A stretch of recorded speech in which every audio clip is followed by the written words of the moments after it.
Muy buenas tardes, mis hermanos, bienvenidos. Bienvenidas las personas que de repente nos llegan a ver por video. Bienvenidos a Iglesia Renova. No hay mejor lugar que estar en la casa del Señor, expuestos a su palabra para seguir creciendo y purificando nuestras vidas. Hemos comenzado una serie acerca del Evangelio de Mateo. Esta es nuestra cuarta charla, me parece. Y la semana pasada hablábamos de la genealogía del Señor y les decía, de repente es difícil dar una predicación de las genealogías. Cuando nosotros leemos la Biblia, usualmente yo les decía que en lo personal, cuando hacía mi lectura de más joven, me brincaba las genealogías, hermano Jesús, porque yo quería ir ya a la historia y no le ponía tanta atención a, es que es el hijo de, y me las brincaba para ir ya a la sustancia, a la narración. Qué error, hermanos, porque todo lo que está en la Biblia sirve para algo. Y hablábamos hace 8 días que en la cultura hebrea, en la cultura judía, las genealogías son muy importantes. Especialmente, hermanos, porque había una promesa de que un día iba a llegar el Mesías, y el Mesías era hijo de David, de la tribu de Judá.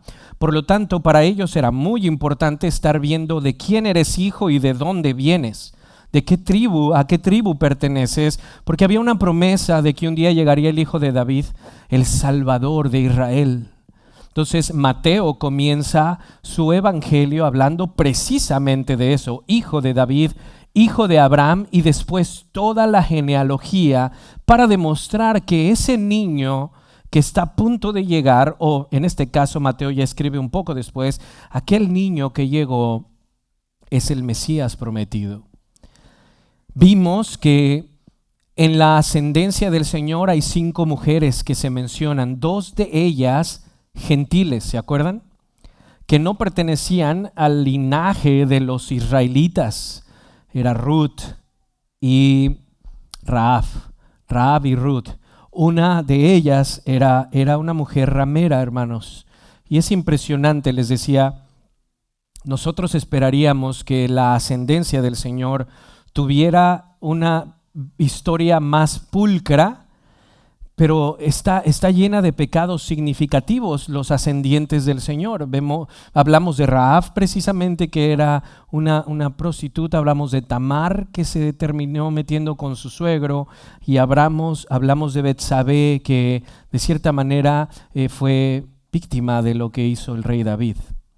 Y nosotros dijéramos, bueno, híjole, debería de ser una ascendencia más pulcra, pero no. El Señor se emparenta con personas pecadoras. Y les decía, y es que, hermanos, no hay otro tipo de personas. Todos hemos cometido pecados de una u otra manera. No hay familias perfectas.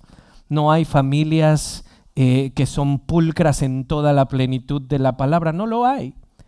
Entonces el Señor toma los pecados de sus ascendentes para redimirlos. Y de la misma manera los tuyos y los míos. Y eso nos da mucha esperanza para nunca perder la fe de que Dios puede restaurar nuestras familias. Si Él pudo, hermanos, restaurar a una mujer como Rahab, o a nosotros, puede hacerlo con el quien Él guste. Y terminamos diciendo que, ¿se acuerdan de la historia de R.C. Sproul?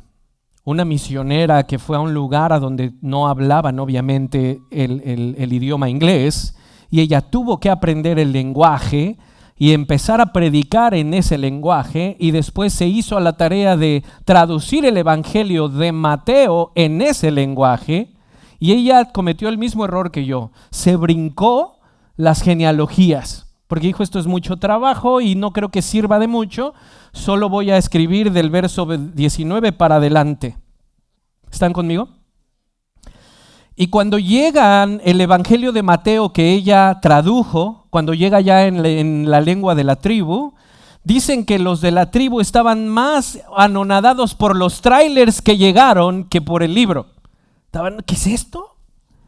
Y ella sintió un pesar así como uno, ¿no? Que está duro y dale, y ustedes se fijan más en las luces que en la... Bueno, entonces, dice que después de 10 años, hermanos, parecía que la tribu no le importaba.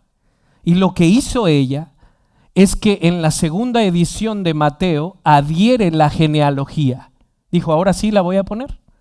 Entonces ya cuando llega esa nueva edición, les lee la genealogía y el jefe de la tribu le dice, lo que tú me estás diciendo es que el Jesús del que me hablas es una persona de verdad.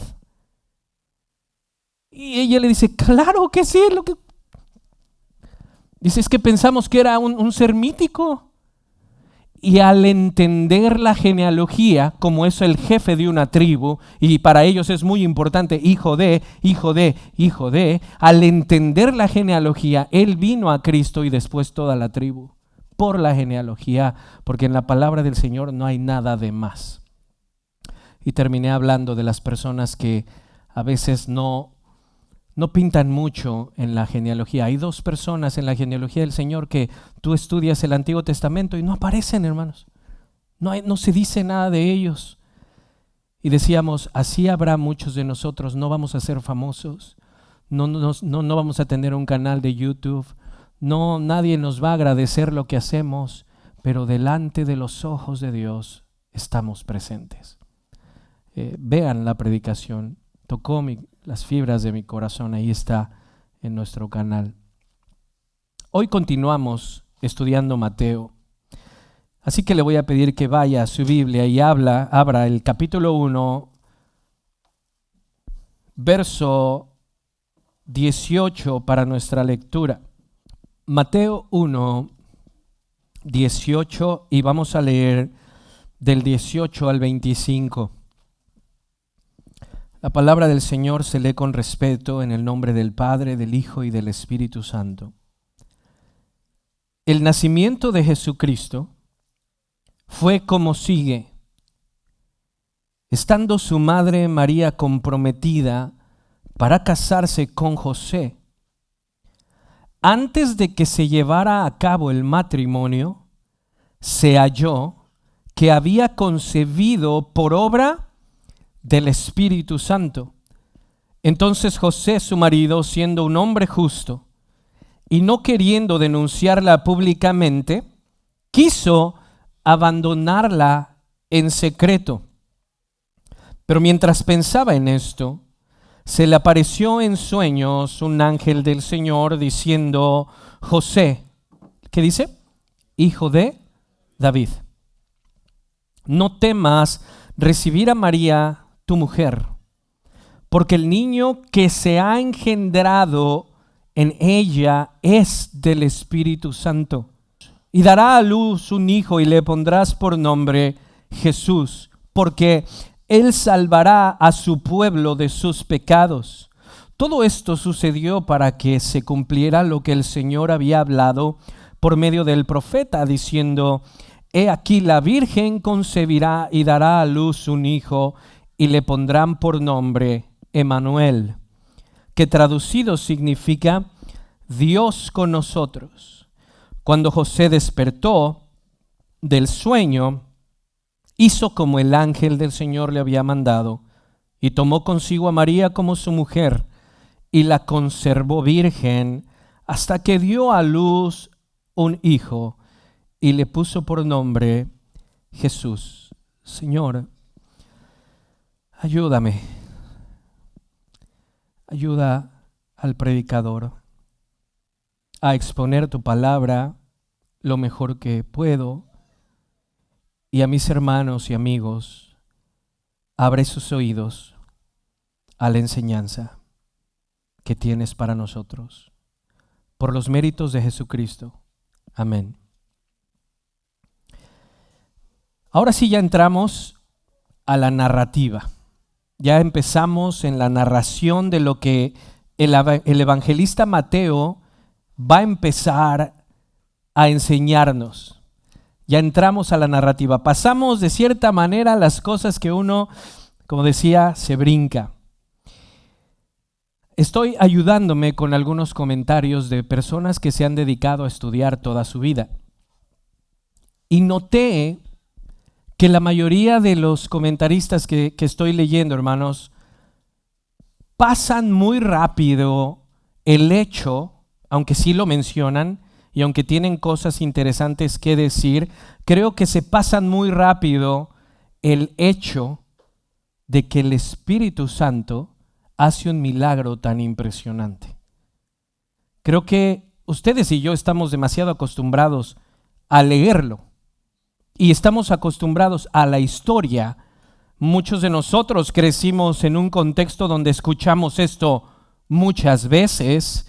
Y creo que, según lo que yo vi en los comentaristas, se pasan muy rápido, mencionan el hecho y se pasan a empezar a hablar de José y María. Pero creo que es importante ponerle un poco más de énfasis a este milagro tan grande. Y quiero que en esta mañana hablemos de dos cosas. Número uno, el niño que va a nacer. Y número dos, el milagro del Espíritu Santo, ¿sí? Primero quiero que hablemos del niño y después del Espíritu Santo. Dentro de 8 días, hermanos, hablaremos de José y María y de todo lo que están pasando y cómo Dios en su soberana voluntad llevó a que José fuese el padre tutor del niño. Pero eso lo veremos dentro de 8 días. Enfoquémonos primero en el niño que está en ese vientre y después en el milagrazo de la persona del Espíritu Santo, ¿sí?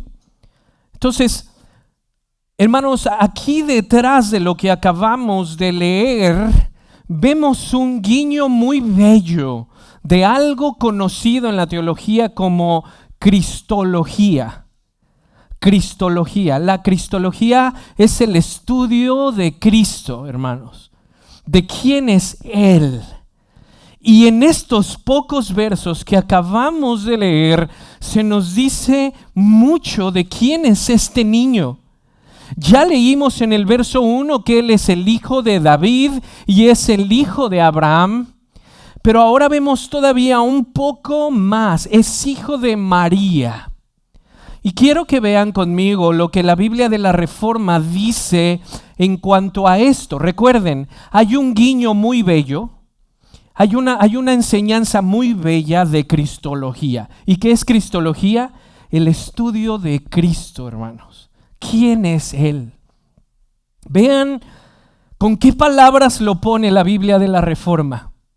Dice así: el nacimiento milagroso de Cristo nos dice mucho sobre su naturaleza. Y cuando dice naturaleza, nos quiere decir quién es Él. ¿Sí? Esto nos dice mucho de su naturaleza. Vean, el hecho de que nació de una mujer demuestra, hermanos, que Jesús era verdaderamente un humano. Pongámosle pausa ahí. Hubo un grupo que se denominaban los gnósticos allá por el siglo I y II. Ellos afirmaban que Jesús no era un ser humano, no era carne, sino que era como un tipo de espíritu que se manifestaba. ¿Sí? De hecho, en una de las cartas del apóstol Juan dice que todo aquel que niega que Cristo ha venido en carne es anticristo. ¿Sí se acuerdan? Bueno, cuando Juan dice eso se refiere a ellos, a los gnósticos. Cuando utiliza el sustantivo o adjetivo anticristo se refiere a ese grupo de personas que negaban que Jesús había venido en carne, que era simplemente un fantasma. Recuerden, estamos viendo quién es el niño. ¿Quién es el niño? Y dice la Biblia de la Reforma, es hijo de María, por lo tanto es un hombre verdadero. Y estaba este grupo de personas gnósticos que decían, ¿sabes? Él era como un espíritu que se manifestaba. ¿Por qué decían eso? Porque en su entendimiento todo lo que es carne o materia era malo. y todo lo que es espiritual era bueno. Por lo tanto, decían, Jesús no puede ser carne porque la carne es mala, entendiendo que esto que vemos aquí es malo.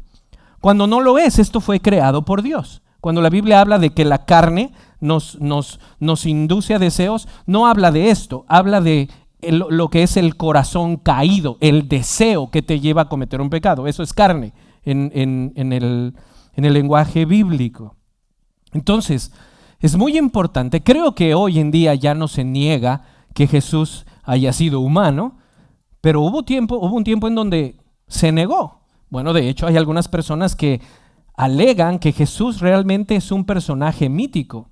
Hoy en día dicen que lo único que vemos es una historia mítica de un hombre posible que estuvo en algún momento. Hermanos, lo que Mateo y la Biblia de la Reforma está diciendo es que fue un hombre real y tuvo familia y tuvo ascendentes y era verdaderamente un ser humano. ¿Están conmigo? Por lo tanto, tía Mimi participó de carne y de sangre como nosotros. Ponte a pensar esta grandeza, hermanos, que el Dios de la creación fue un bebé. Y cuando nació tuvo hambre. Y María le tuvo que dar su lechita al Creador. Alguien decía de una manera muy poética, mientras María cargaba al bebé y le daba su pechito, el bebé mismo sostenía el universo entero. Porque es Dios en la carne. Entonces es importante que veamos quién es Jesús. Era un verdadero hombre que nació, creció, murió y resucitó. Vean lo que sigue diciendo después la Biblia de la Reforma, hermanos. Lo vuelvo a leer. El hecho de que nació de una mujer demuestra que era verdaderamente humano. De igual manera, la forma en la que fue la concepción relaciona a Cristo con su deidad. ¿Por qué? Porque, hermanos, esto que acaba de pasar, no hubo la intervención de un hombre. Fue el Espíritu Santo. Hermanos, una mujer no puede, es imposible, no puede quedar embarazada si no hay la intervención de un hombre o una inseminación por lo menos. Pero esto que Mateo nos está diciendo es imposible para el ser humano. Entonces, lo que está diciendo la Biblia de la Reforma es que no solamente era un verdadero humano, sino que al ver que no hubo una intervención de un hombre, se relaciona y se puede ver la deidad de Jesucristo a través de eso. Por lo tanto, hermanos, esta persona que está en el vientre de María es un verdadero hombre y un verdadero Dios. Vean, no es un Dios griego. Es un Dios encarnado, el Dios de la eternidad. Vean lo que sigue diciendo. Aunque está claro que era posible para la deidad entrar al mundo de forma distinta, porque Jesús pudo haber aparecido ya grande. De alguna manera. Pudo haber aparecido de repente por ahí, yo soy el Mesías. Y bien Dios pudo haber hecho eso. Pero no, el anuncio de Isaías era: una virgen concebirá. Y dentro de 8 días veremos que también era importante que él comenzara desde bebé. Todo el proceso humano, porque venía a redimir humanos. Dice, él pudo haber entrado al mundo de forma distinta al nacimiento virginal.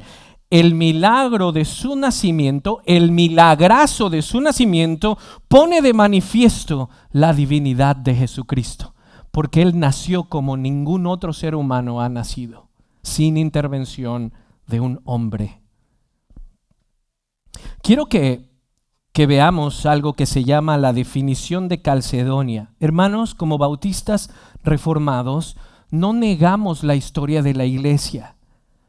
No, la iglesia no nació ayer, hermanos. La iglesia tiene 2000 años de historia, y en esos 2000 años de historia el Señor ha utilizado a sus pastores para formular doctrinas que alimenten a la iglesia.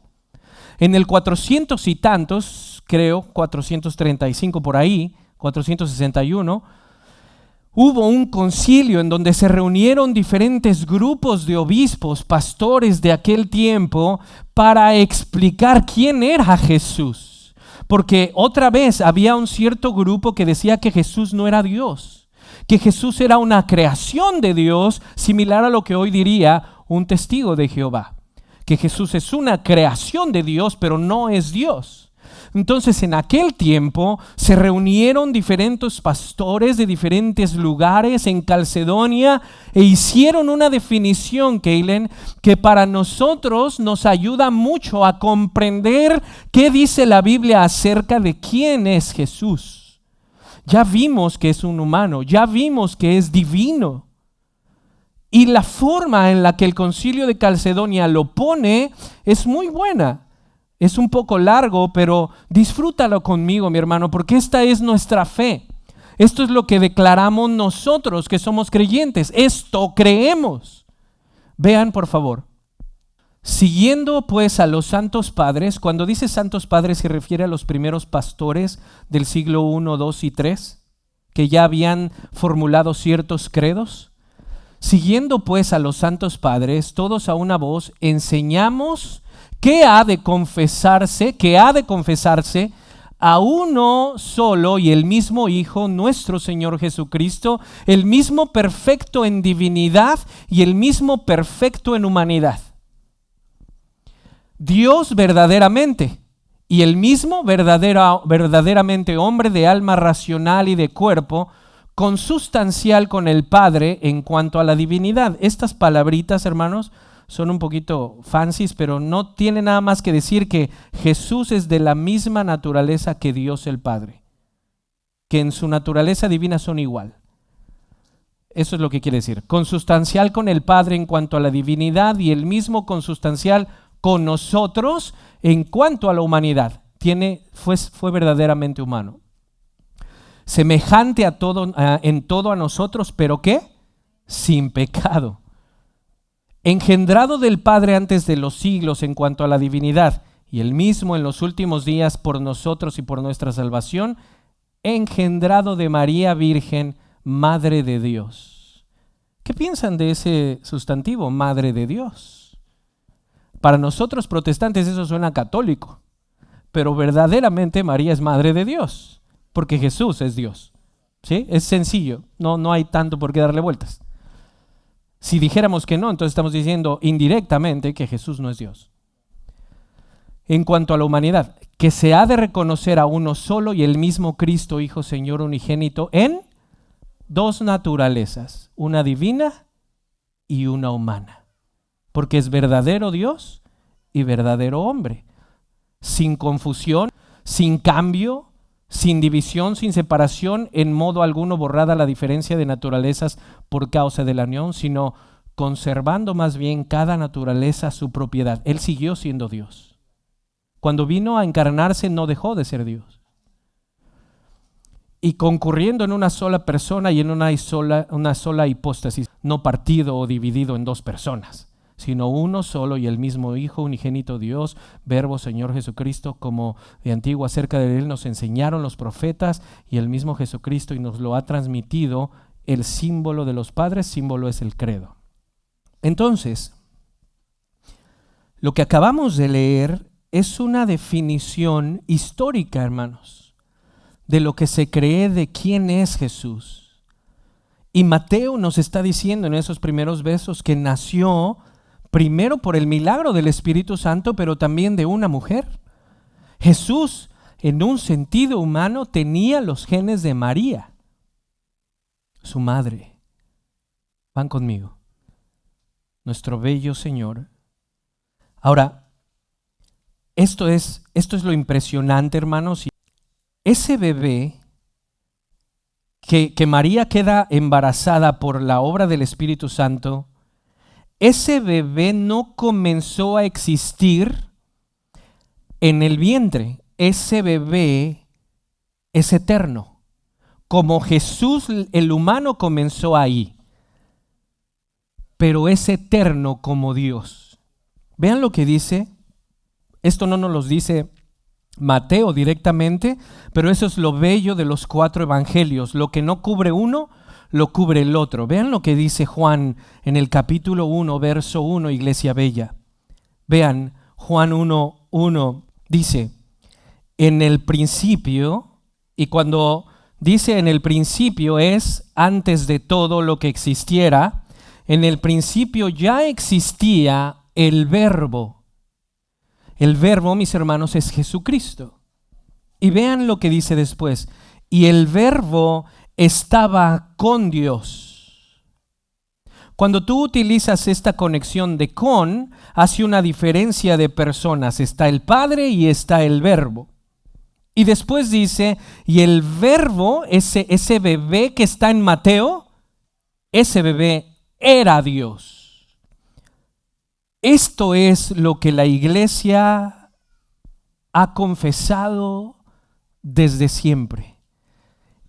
Hermanos, el bebé que acaba de ser concebido por el Espíritu Santo en el vientre de María no es cualquier persona. Él, no como nosotros que venimos a existir en el momento en el que viene la concepción, cuando se juntó nuestro padre y nuestra madre y se unieron, ahí nosotros comenzamos a existir. Este bebé, no obstante, viene de la eternidad, en el área espiritual, en donde por la eternidad estaba el Padre, el Hijo y el Espíritu Santo, los mismos en la naturaleza divina, pero una diferencia de personas. Ese bebé que estaba en la eternidad ahora se ha encarnado. ¿Quién es ese niño? Ese niño es un verdadero hombre, pero también es Dios. Eso es lo que Mateo nos está queriendo decir. Esto primero que quería enseñarles es quién es el niño del que se habla. Y esta es la fe cristiana, hermanos. Esta es la fe que se ha declarado por 2000 años. Esta es la fe que debemos de sostener hasta que Él regrese. Él era un verdadero hombre, pero también era Dios. Y no tuvo un comienzo de existencia, es eterno. Ahora, pasemos a la segunda parte. Y es aquí a donde les decía que me di cuenta que varios de los comentaristas sí lo mencionan, pero lo mencionan muy rápido. Ese bebé vino a hacer ahí ese milagro por medio del Espíritu Santo. Y esto, mis hermanos, es un milagrazo. Porque cuando Dios le promete a Abraham y a Sara que iban a tener un hijo y ellos ya llegan a los 100 años y no han tenido el hijo, yo sé que es un milagro que una persona de 100 años y su esposa tengan un hijo. Sé que es un milagro. Pero esto no tuvo que ver ningún ser humano para que el Espíritu Santo con su poder concebiera, hiciera que María concebiera. ¿Sí se dice así? ¿Concebiera? Es concibiera, ¿verdad? Hermanos, esto debe de causar un guau en nuestro corazón. Era una doncella. María era una jovencita, probablemente 16, 17 años. Cuando el Espíritu Santo vino sobre ella. Yo lo que quiero que veas es que el precioso poder del Espíritu Santo viene sobre María y por primera vez en la historia ocurre un milagro que jamás había ocurrido antes, que una doncella conciba sin intervención humana, sin intervención de hombre. Eso es impresionante. Eso es, hermanos, increíble. Vean lo que dice una vez más la Biblia de la Reforma en cuanto a esto. La doctrina del nacimiento, así se llama esta doctrina, la doctrina del nacimiento virginal de Jesús sostiene que el nacimiento de Jesús fue el resultado de una concepción, ¿qué dice? Milagrosa, sobrenatural. por la cual la Virgen María concibió en su vientre. ¿Por qué, hermanos? Por el poder del Espíritu Santo, sin la intervención de un padre humano. Y es que tenía que ser así, tenía que ser algo especial, porque el Hijo venía a la tierra. No podía ser de cualquier otra forma, no podía ser un acto natural, porque el Dios encarnado llegaba, hermanos. Tenía que ser algo espectacular, algo donde Dios irrumpiera de una forma que no es normal. Ese milagrazo y lo que me llama la atención es que fue el Espíritu Santo, que es el agente, el Espíritu Santo, que trabaja en nosotros.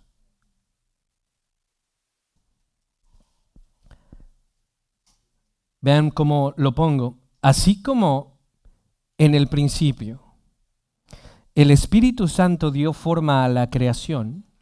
Póngale, Juanito, ponle sabor a esto. Así como en el principio el Espíritu Santo dio forma a la creación, ¿se acuerdan Génesis 1:1? Y todo estaba desordenado y vacío, pero el Espíritu Santo se movía y empezó a dar forma a la creación. Vean, así como en el principio el Espíritu Santo dio forma a la creación, así, con ese mismo poder, vino a María para que el milagro de la encarnación se llevara a cabo. Ahora, pongo entre paréntesis, noten la diferencia de las personas en la divinidad. Aquí no está, ¿cómo lo puedo poner, hermanos? Cuando pongo noten la diferencia de las personas, es que vean que el Espíritu Santo es el que viene a hacer el milagro para que el Hijo esté en el vientre de María. Estamos viendo dos personas diferentes, no dos dioses, dos personas que tienen la misma naturaleza divina, pero diferentes en un sentido. Porque Él, el Espíritu, viene a traer la concepción milagrosa al vientre de María para que la segunda persona de la Trinidad esté ahí. Por eso les digo, noten la diferencia no de dos dioses, sino de personas. Una persona es aquella que tiene propia identidad.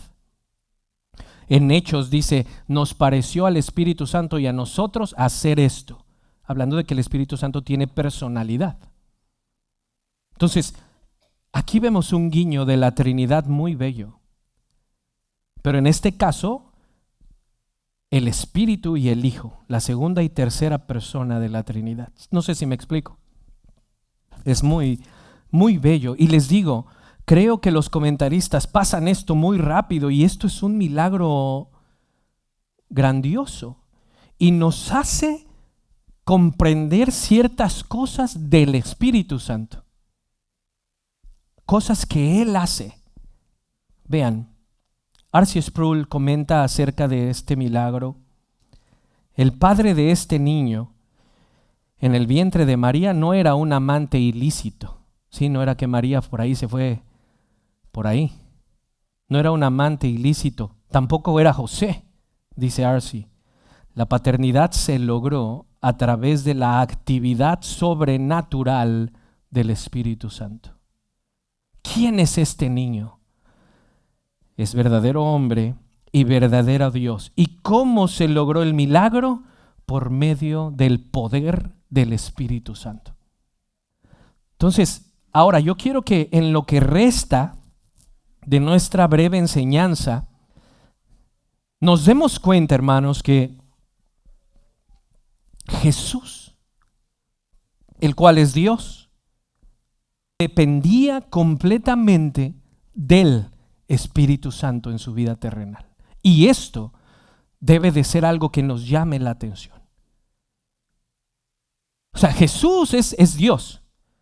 La segunda persona de la Trinidad es Dios, pero también es hombre o fue hombre. Y como hombre tuvo hambre como nosotros, como hombre se preocupó como nosotros, como hombre sintió la traición de Judas, como hombre en la cruz gritó, ¿por qué me abandonas, Padre? como hombre tuvo una dependencia muy fuerte del Espíritu Santo. ¿Cuánto y más tú y yo? No sé si me explico, hermanos, porque esto nos tiene que dar wow, es cierto. Y yo quiero andar de Rambo cristiano cuando Jesucristo dependía del Espíritu de Dios, siendo quien era. La primera intervención del Espíritu Santo entonces fue el milagro de la concepción. Pero después de eso, hermanos, Jesús durante todo su ministerio terrenal fue dependiente del Espíritu de Dios como humano. Dios el Padre, Hijo, Espíritu Santo, y no que uno es más que el otro ni el otro menos que el otro, misma naturaleza, diferentes personas. Dios el Padre prometió a Jesucristo el Hijo que estaría lleno del Espíritu Santo cuando Él viniera a la tierra. Vean lo que dice Isaías 42, por favor. Esto es un poco de cristología y neumatología, que sería el estudio del precioso Espíritu Santo. Isaías 42:1, déjenme lo busco de acá.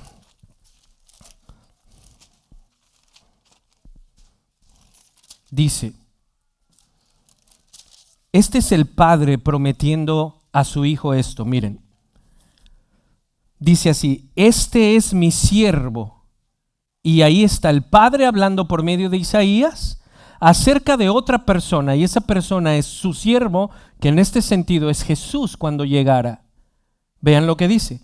Este es mi siervo a quien yo sostengo, mi escogido, en quien, ¿qué dice? Mi alma se complace. Este es el Padre que se complace en su bello Hijo, en quien mi alma se complace. Vean esto, lo que dice después. He puesto mi espíritu sobre él. Él traerá justicia a las naciones. Déjamelo ahí tantito y quiero que veas un poco de esta preciosa doctrina de la Santa Trinidad desde el Antiguo Testamento. Este es mi siervo, es el Padre hablando por medio de Isaías. Mi siervo es el Hijo que iba a estar en el vientre de María, y después dice, a ese siervo yo le doy, he puesto ¿qué? Mi espíritu sobre él. Armandito, como ninguna otra persona ha tenido Cristo el Espíritu Santo. Como ningún otro. Vean lo que dice. Entonces dice que se complace, ¿verdad? Vean lo que dice Mateo 3:16, que llegaremos ahí pronto. Mateo 3:16. De la misma forma que vimos la Santa Trinidad en Isaías, vean aquí, Mateo 3:16. Después de ser bautizado, Jesús salió del agua. Jesús, el niño que estaba en el vientre, ¿sí? ¿Están conmigo? Jesús salió del agua inmediatamente y los cielos se abrieron en ese momento, y vean quién desciende. La tercera persona de la Trinidad. Y él vio al Espíritu de Dios que descendía como una paloma y venía sobre él. ¿Qué decía Isaías? Le he dado mi espíritu. Entonces está el Hijo en las aguas bautismales, el Espíritu descendiendo, y vean después lo que dice. Y se oyó una voz de los cielos, y ahí es el Padre el que habla, que decía, este es mi Hijo amado, en quien me he complacido. ¿Y qué decía Isaías? En él me complazco. Este es el momento en que Jesús está a punto de comenzar su ministerio después de su bautizo, y él no iba a comenzar su ministerio como verdadero humano sin la promesa del Espíritu Santo, que le daría todo el sostén para llevar a cabo su misión como el Mesías. Entonces, hermanos, toda la vida de Jesús en momentos puntuales está marcada por el precioso Espíritu Santo, comenzando con que sin concepción no hay venida de la segunda persona. Y esa concepción viene del Espíritu de Dios. Ahora, ahí mismo en Mateo 4:1, vean lo que dice. Entonces Jesús fue llevado por el Espíritu, E mayúscula. La Biblia de las Américas lo pone en E mayúscula para que entendamos que en el griego se refiere al Espíritu Santo. Entonces Jesús fue llevado por el Espíritu al desierto para ser tentado por el diablo. Y en medio de la tentación, el Espíritu Santo, como verdadero hombre Jesús, fue sostenido por el Espíritu de Dios. Esto es impresionante, hermanos. Esto es para que nosotros comprendamos que no podemos pasar la tentación sin Espíritu Santo. No podemos. Otro punto importante que en Lucas 4, esto no nos lo dice Mateo, pero Lucas sí.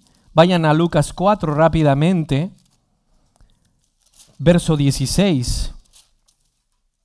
Dice así: Jesús llegó a Nazaret donde había sido criado y según su costumbre entró en la sinagoga.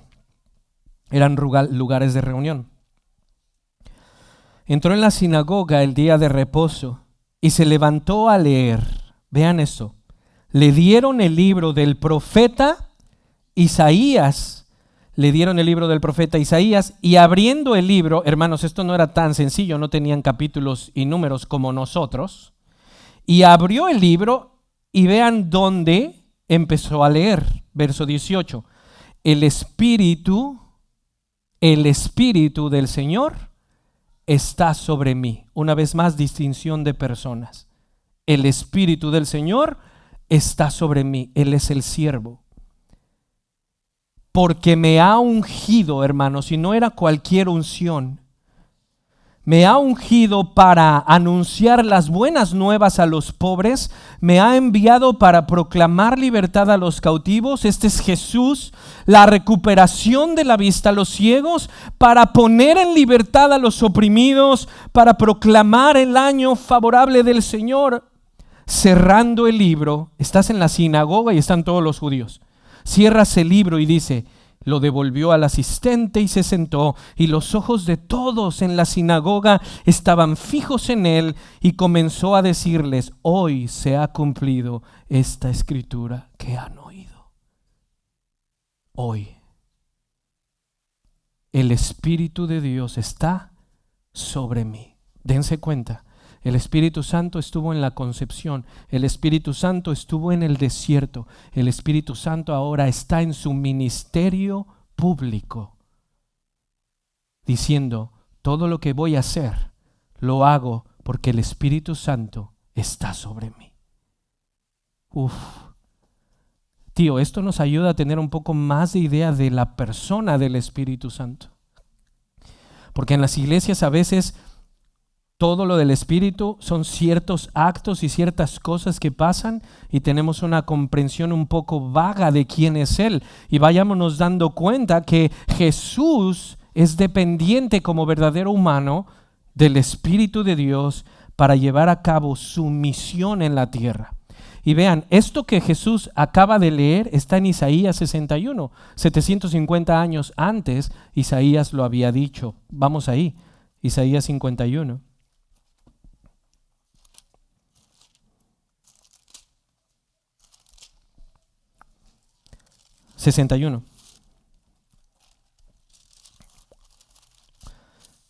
En Isaías 61, 1 y 2, vean lo que dice años atrás. El Espíritu del Señor Dios está sobre mí porque me ha ungido el Señor para traer buenas nuevas a los afligidos. Me ha enviado para vendar a los quebrantados de corazón. Pero se dan cuenta que el primer verso dice: el Espíritu del Señor está sobre mí. Lo que Jesús leyó, tía Mimi, es precisamente el rollo de Isaías. Ese día. Y les dice: esto se está cumpliendo hoy. Él ha venido a darle vista al ciego, a proclamar el año favorable del Señor y el día de venganza de nuestro Dios, para consolar a todos los que lloran. En el verso 2 dice. Entonces, el Espíritu Santo, hermanos, es completamente indispensable. Fue en la vida de Jesús y lo es en la tuya y en la mía. Ahorita voy a entrar un poco más a eso. Están conmigo. Me voy explicando.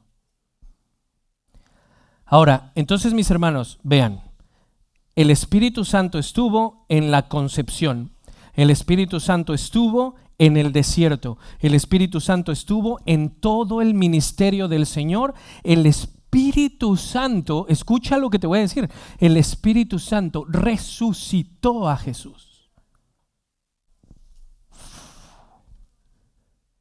Hermano, el Espíritu Santo resucitó al verdadero hombre, verdadero Dios. Romanos 8:11, vean este guiño preciosísimo de lo que es la resurrección de Cristo. Romanos 8:11 dice, pero si el Espíritu de aquel que resucitó a Jesús de entre los muertos habita en ustedes. Hermano, el Espíritu de Dios habita en los creyentes. El mismo que resucitó a Cristo, Jesús de entre los muertos, también dará vida a sus cuerpos mortales por medio de su Espíritu que habita en ustedes. Pero lo que aquí me mata, hermanos, es que fue el Espíritu de Dios que resucitó a Jesucristo. Si Cristo tuvo una vida dependiente del Espíritu Santo como verdadero hombre, ¿cuánto más nosotros? Entonces, ahora lo que quiero hacer es hacer una cierta conexión tipológica de lo que fue nuestro Señor, aunque obviamente en un nivel súper más bajo, porque no hay nadie comparado al Señor.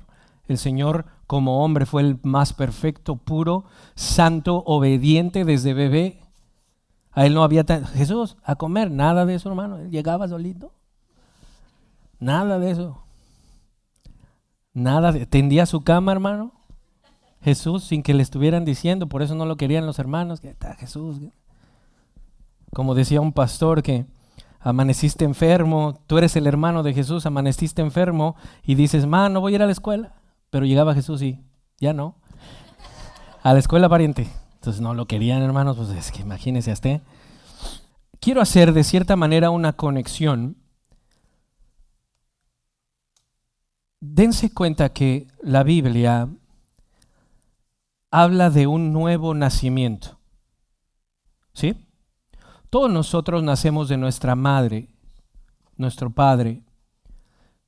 Y nacemos como seres humanos, obviamente, y nacemos como una raza humana caída, hijos de Adán.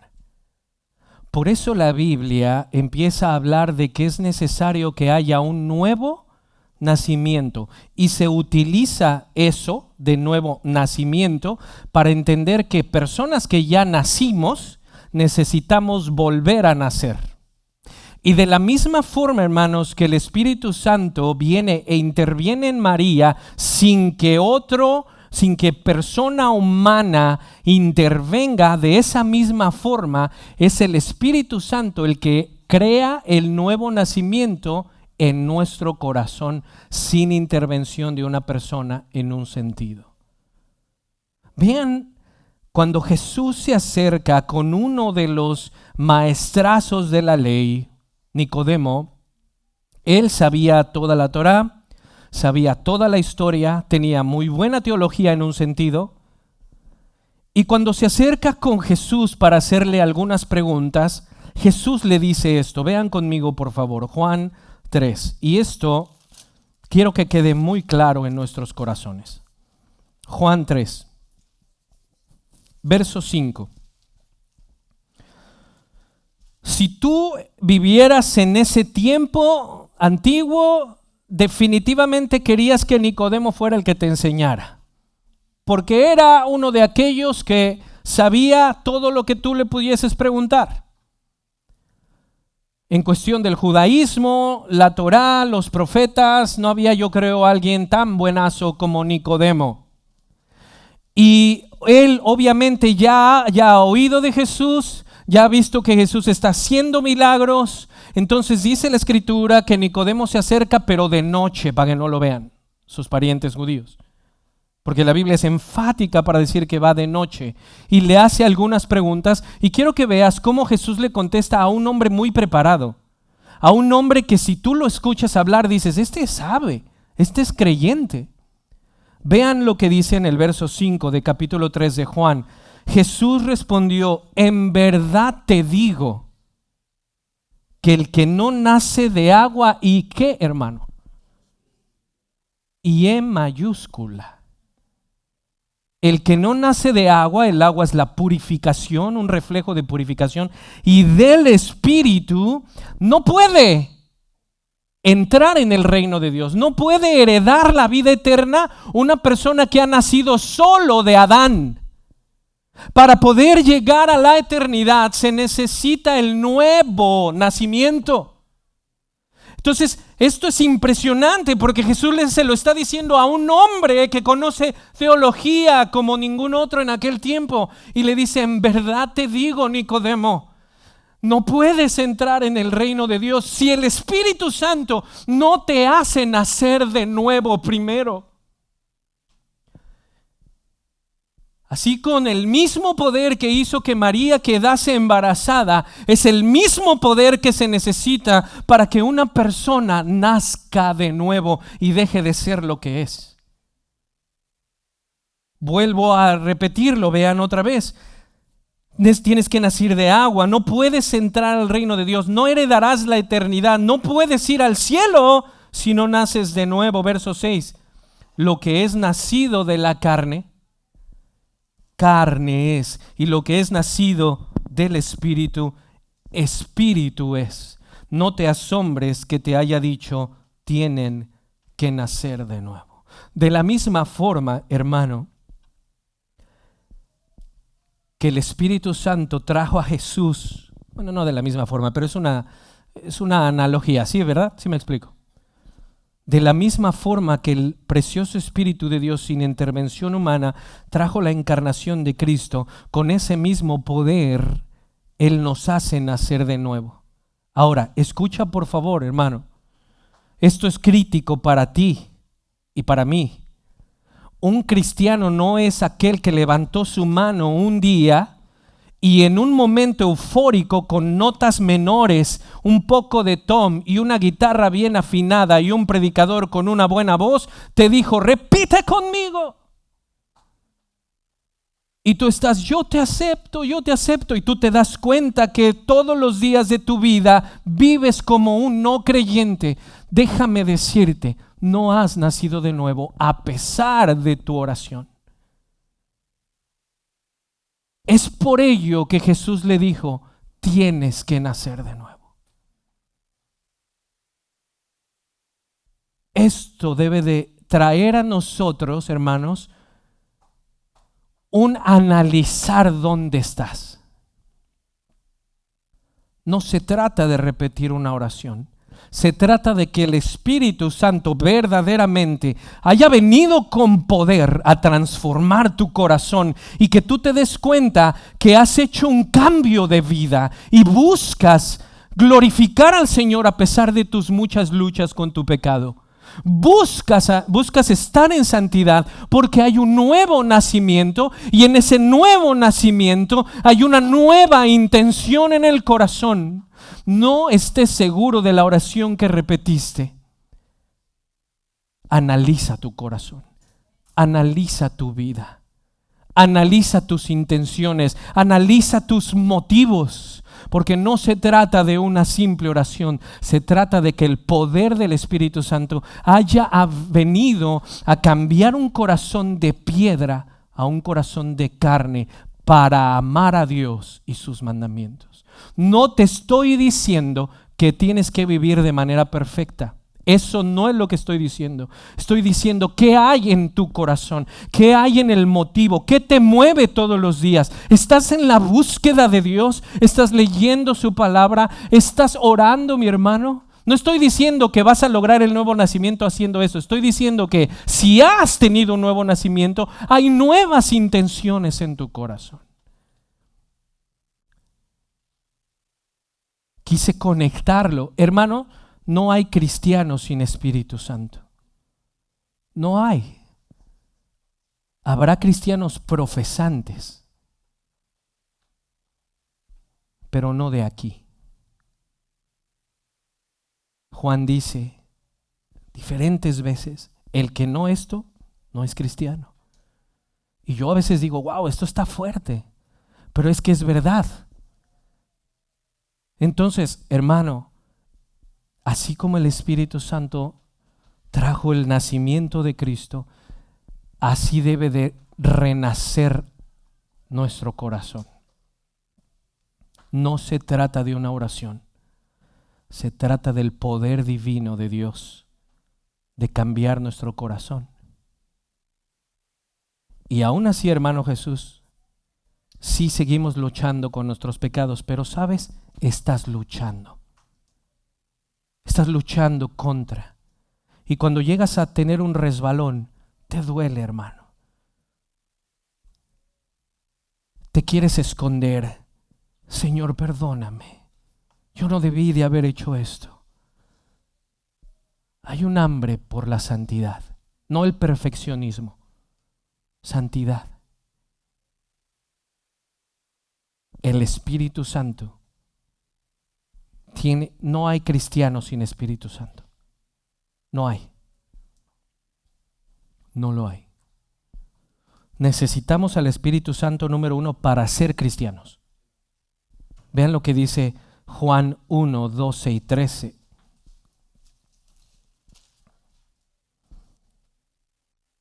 Juan 1, 12 y 13. Pero a todos los que le recibieron les dio el derecho de llegar a ser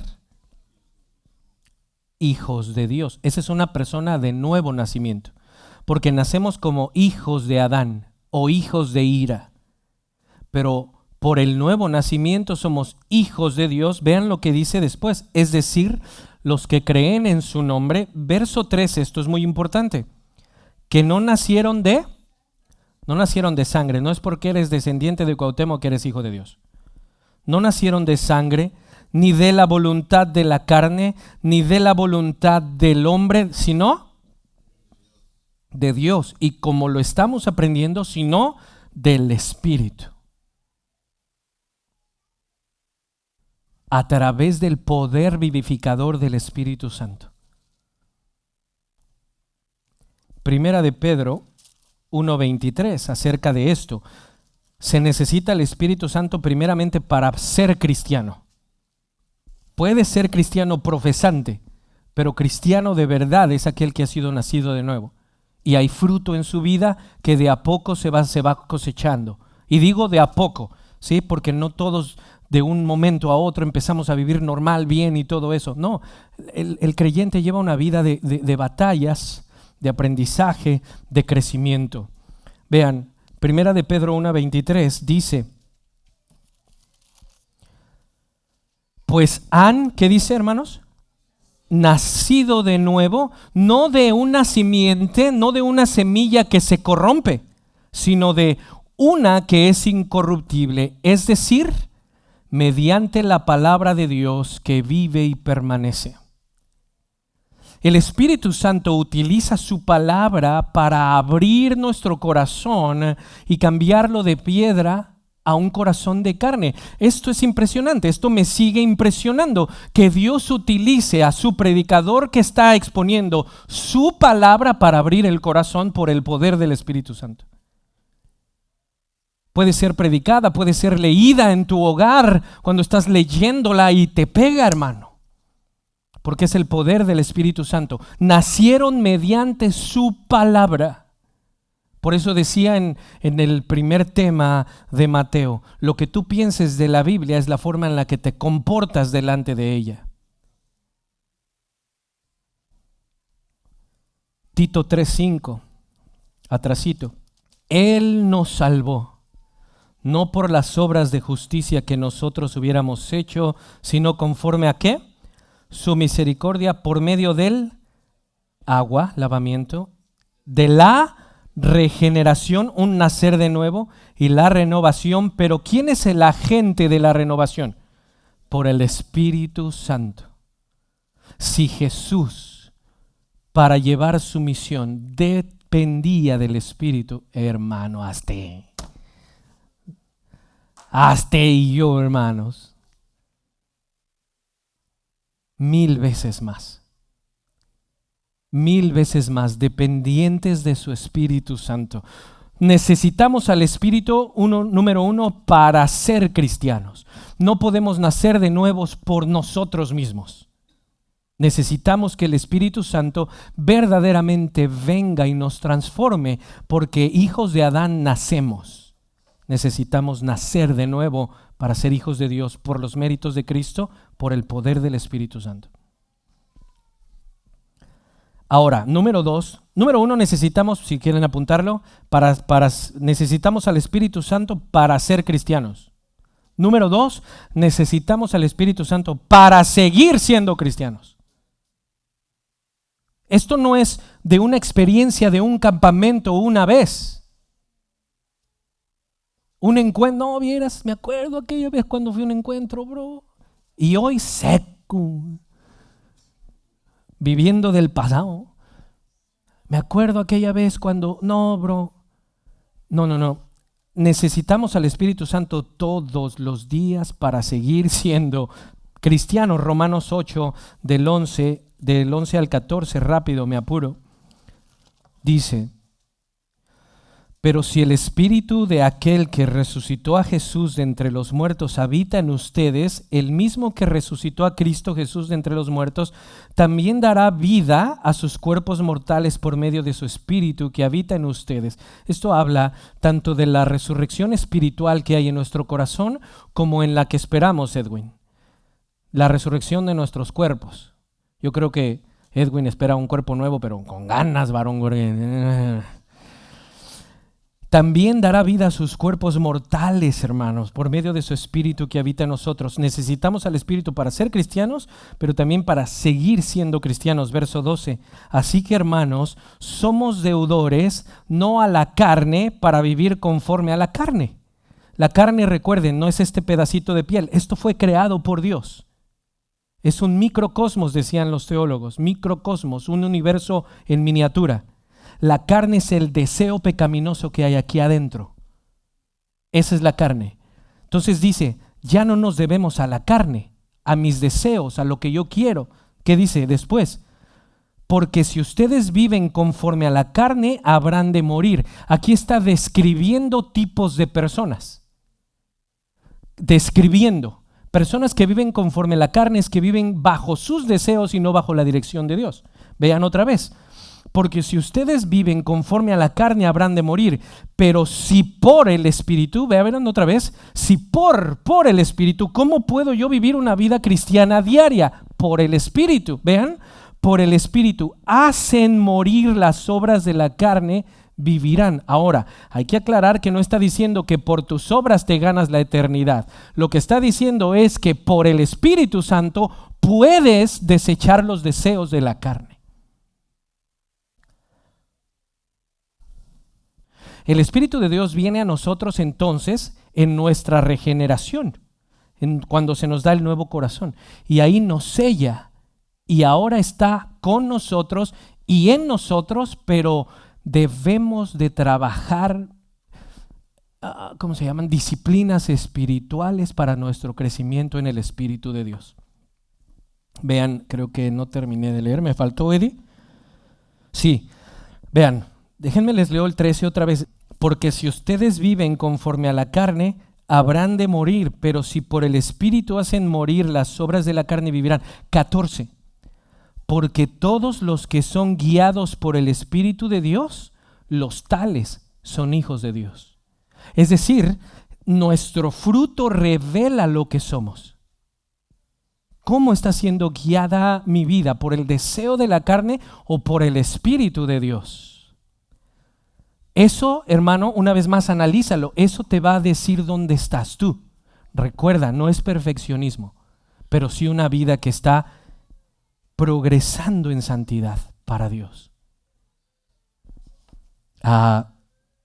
Romanos 8, 26, 27, ahí mismo adelante. De la misma manera también, ¿quién, hermanos? Dice. ¿Quién?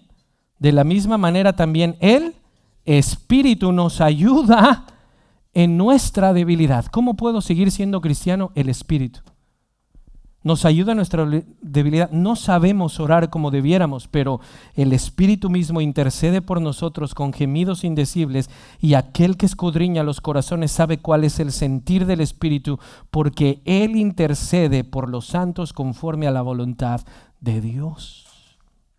En nuestras oraciones, el Espíritu Santo está intercediendo por nosotros. Así fue con el Señor Jesús, cuanto más con nosotros. ¿Cómo sé que tengo el Espíritu Santo, pastor? Miren, no quiero sonar irrespetuoso, pero muchas veces medimos que tenemos al Espíritu Santo porque lloré mucho hoy, el domingo. ¿Viera cómo lloré?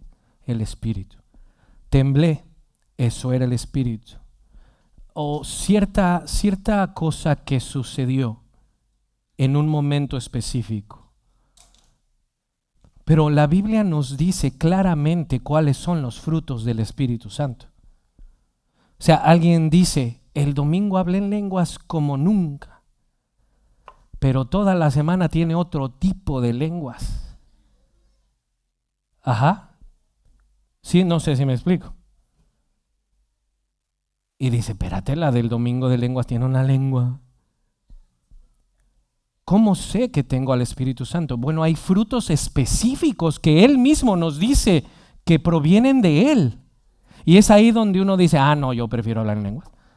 El domingo en medio de la música, a gusto, pero ya entre semana que no se me atraviese esta vieja. ¿Sí? No. Yo soy manso, pero no menso. Andamos peleando con medio mundo en Facebook, hermanos. ¿Cómo puede ser que una persona nacida de nuevo anda peleándose con medio mundo? Vean los frutos del Espíritu. Gálatas 5:22, por favor.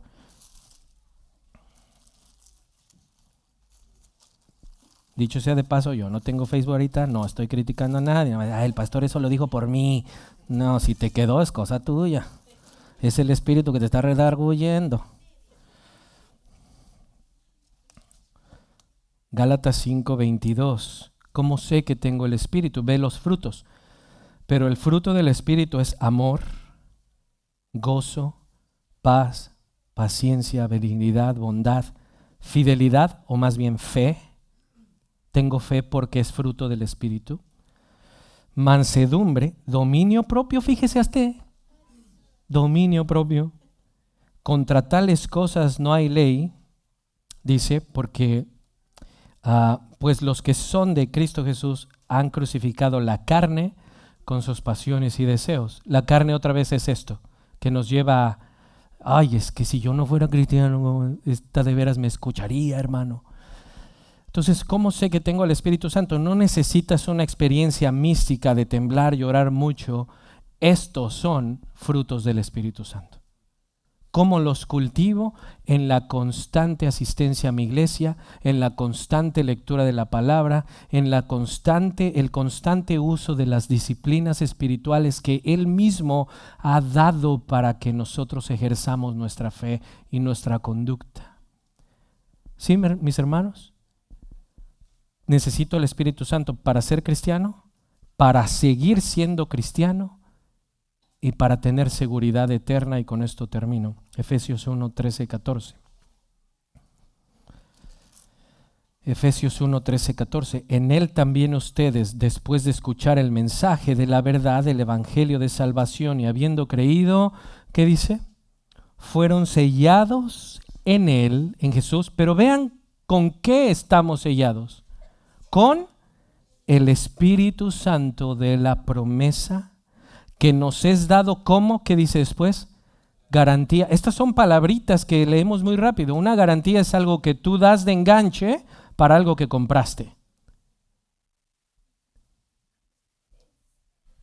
Que nos es dado como garantía de nuestra herencia con miras a la redención de la posesión adquirida de Dios para alabanza de su gloria. Cuando entonces el Espíritu Santo nos hace nacer de nuevo, nos lleva en toda una travesía, hermanos, de crecimiento en toda nuestra vida, de cambiar nuestras actitudes. Cada que escuchamos su palabra y en donde Él dice no hagas esto y yo lo hacía, trato de enderezarme porque ahora tengo un corazón que puede hacerlo, trato de ser obediente, Él me lleva, me va transformando día a día. Si Jesús dependía del Espíritu, cuanto más tú y yo, ¿cómo sé que lo tengo? Ve los frutos que Él mismo dice que salen por tenerlo a Él.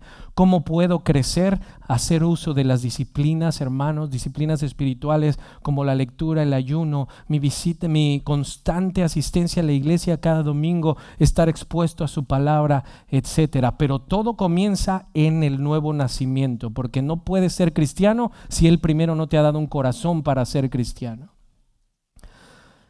Entonces, mis amados hermanos, primero vimos hoy quién es Jesús.